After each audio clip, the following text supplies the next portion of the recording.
Welcome everyone to Visionary Psychics. I'm Sara Wiseman, and today we have with us Rachel Milne. And Rachel is really, among other things, she's really an extraordinarily gifted clairvoyant. She has this ability to just not just know, but also to see and describe what she receives. So I'm just delighted to be able to work with her today. Thank you for coming, Rachel. Thank you, Sarah, and thank you for that beautiful introduction. I'm humbled. Oh, yeah, no, I've always been amazed how when we are doing this group work and like I'm like, Rachel, what are you receiving? And you're just so spot on. It's just amazing. I'd love it if you would just tell us how your intuition or how your psychic nature, your healer nature kind of sprang upon you in your life and what you're most interested in working with now. Like what is your passion in this work, kind of, but how it started and what you're interested in now. Um, I think when it started for me, I was very young and I knew things. I knew how people felt, even when they weren't saying what they were feeling. And there would be conflict with that. I think I know something, but nobody's saying this. So I didn't allow that to be a real part of my life. I didn't give it any attention or awareness until I was older and I started studying something called emotion code and body code work, Hmm. and which uses intuition as part of the practice. And I started getting messages. I started hearing what the soul lesson was for this person that I was working with. And at first it was like, do I share this? I don't know how this gets Right. received. But then I couldn't not do it. It felt like what was being, it was like I was being used for that. And so Mhm. that became the real focus of the work that I was doing. And so I was really shifting more of my practice towards helping people to hear that voice and to connect with that voice and to source their lives from that place, that relationship, that deep relationship. When you were working, so in this case, you might have been touching a person or working energetically on their bodies. When you found that soul lesson that just sprang to your knowing, and then when you told them about it, was their response usually surprise, or was it more like what I tend to receive is people will say like, that's funny you mentioned that, or then you're like, okay, we know we hit something. But what do you notice that people, how do people respond? Um, I did most of my work remotely. So I Mhm. did occasional work in person, but I didn't do any touching. And so people would be amazed by the things that I knew. Like, wow, Mhm. how did you know that? Or, yeah, that's been something that's been going on for me for a while. And I didn't bring it up because I didn't think about it. I didn't think we could work with it, whatever it may be. So it was very affirming to be able to share the message and people to really resonate with it, because that's when we could get into the meat of working with change. Yeah, it's like once you call out or discern what the universe is asking to be looked at that day, then you can go deeper. It's almost like where is the, like the words I use, like where is the sticky part, or what is the part that's calling to be looked at? And in most people's lives, they have, what do they have, like work, relationships, how, like they have this huge smorgasbord of things that they're always churning around with. And then to find that one little piece that's like, look at me, look at this. In in terms of your ability to see, envisioning, when did that start as a practice? Because it sounds like before you knew, and what I see in you is like you just have this incredibly strong visioning. What is that like for you? Uh, I I I tend to feel it, and then Hmm. I'll see a glimpse of something. And then it's almost like a rush of information. So how do we put it together? So I actually just stop thinking about it and I just start speaking whatever it is that's coming that I'm receiving.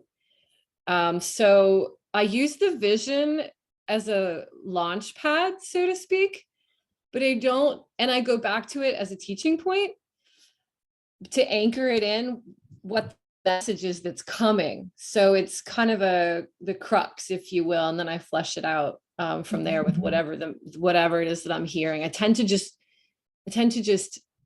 know. Yeah. Yeah. I think of it sometimes, like often the vision will be super symbolic or archetypal, but sometimes it's just like this idea of these tangled threads, and you just pull one little thread and follow where that goes. In terms of like, how do you, like, I find it's always on, like you can't really turn it off, but you can just, I guess you can sort of request that it's dialed down, but even then it's not really. How do you navigate the more linear world with this awareness? Mm. I have a strong yoga practice, so I have to move my body. I pick up a lot of feelings. If I don't have that on per se, I pick up a lot of emotions, and I tend to hold that. So I have to move it and work with that that energetic for me physically. So sometimes I cry just because that's the best way for me to move that energy. So I can mute it. I am able to say, okay, that's not my stuff, not my information, but I always have to be pretty conscious about it. Because if I'm not, then I get that background stuff I was talking about. I get the emotional response that I have to then separate.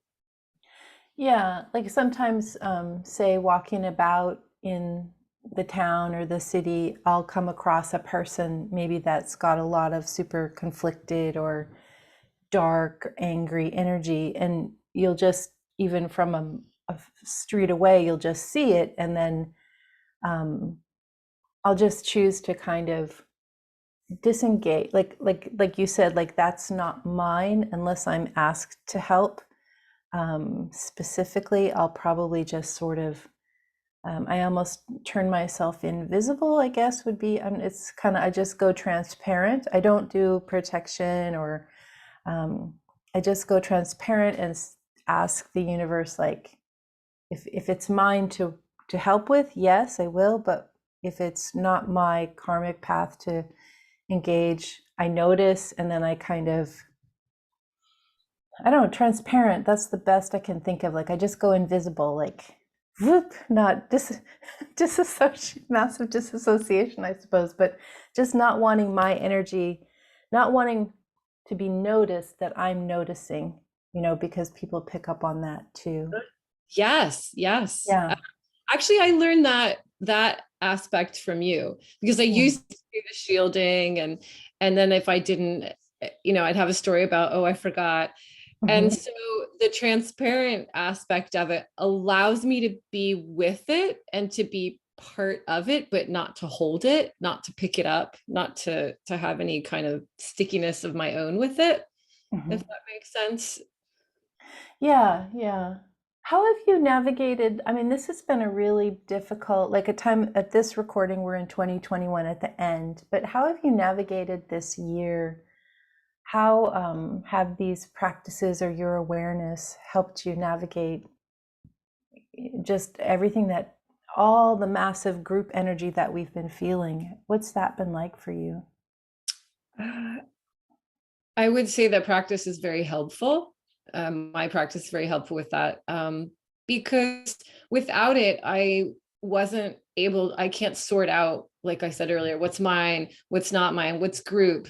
And it's not even that. It's like, what is it, the dynamic of the people that I'm interacting with versus what is the societal energies that's happening. So it's given me a greater awareness of, I guess, the individual nature of my energy, the nature of the group energy, social change, what's happening on that level.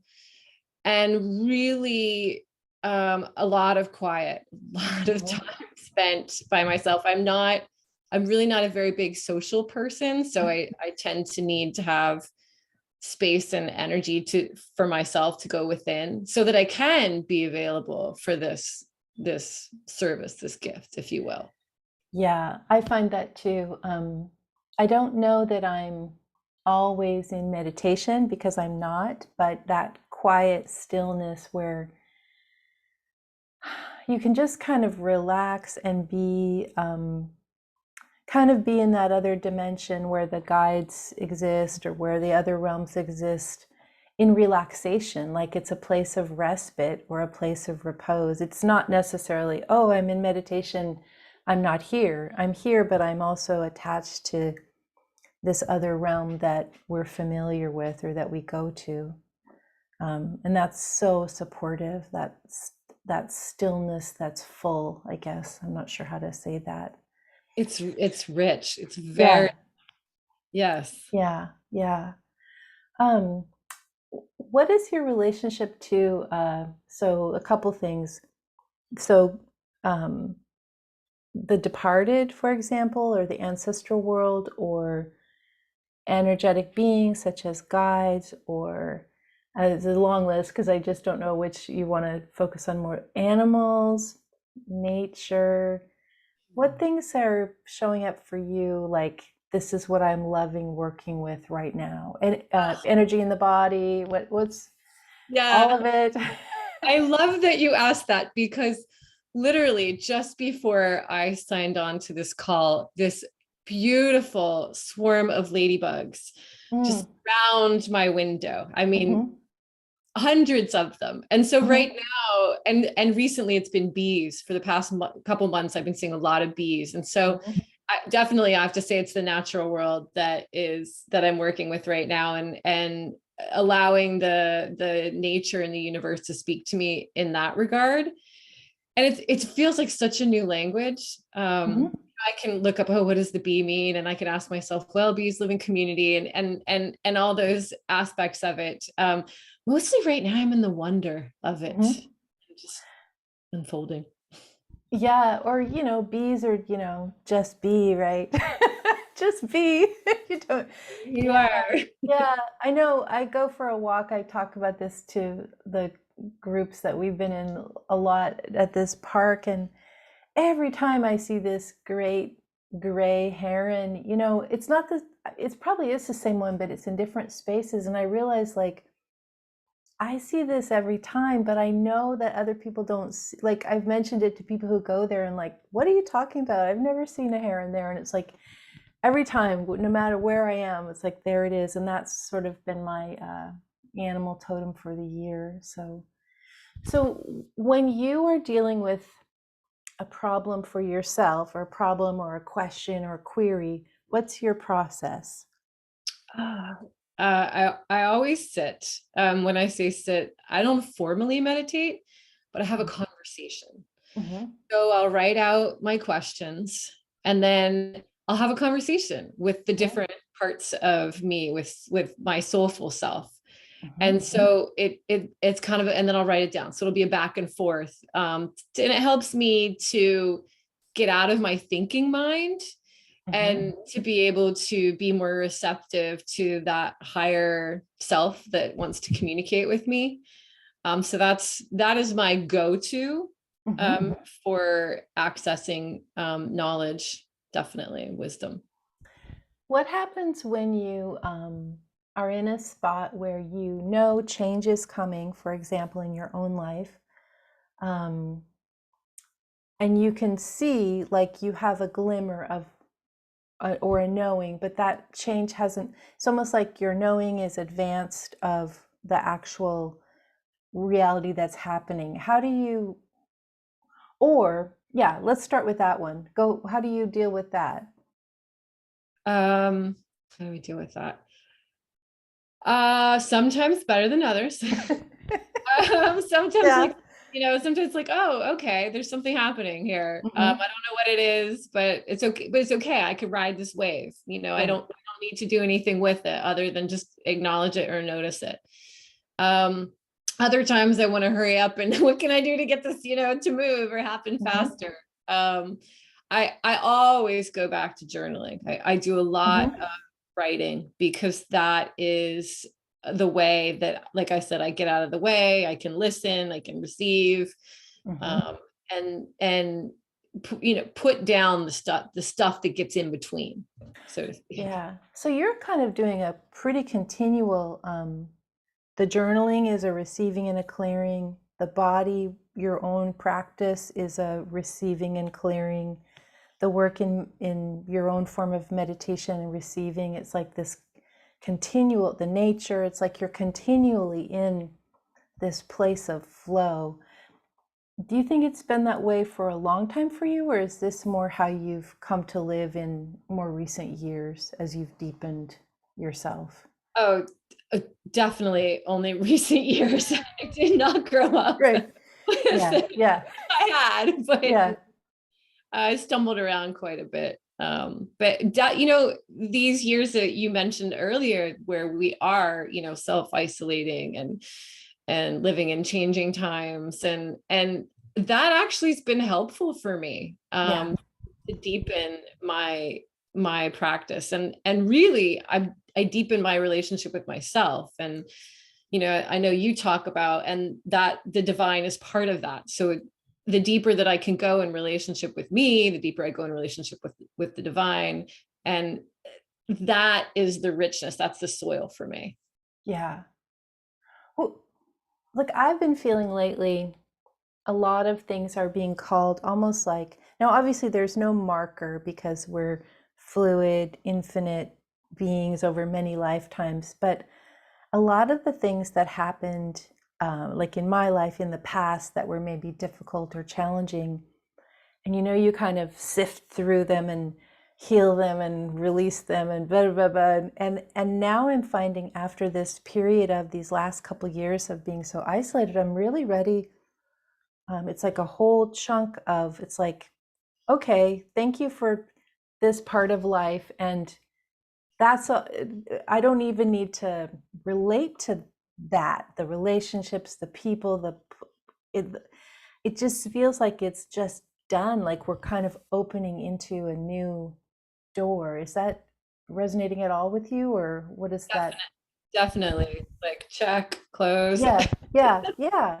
move on. And the that we are interbeing, it feels like it's shifting for me.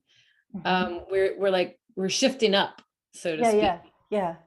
Tell me that word interbeing. Say that again. What does that mean to you? Just to make sure everybody's kind of connecting on the Yeah, same place. yeah. Good question. So I believe that I am one of the one. And Hmm. one is all of this: you, me, the trees, the earth, the sky, and one is spirit, divine, me, you. So Hmm. I'm one of that one. So I'm an aspect of that one. And I so for me, interbeing is all of the oneness of us being in connection and relationship and flow with every other aspect of us. So that's how I use the expression interbeing, Yeah, the way that we yeah. relating.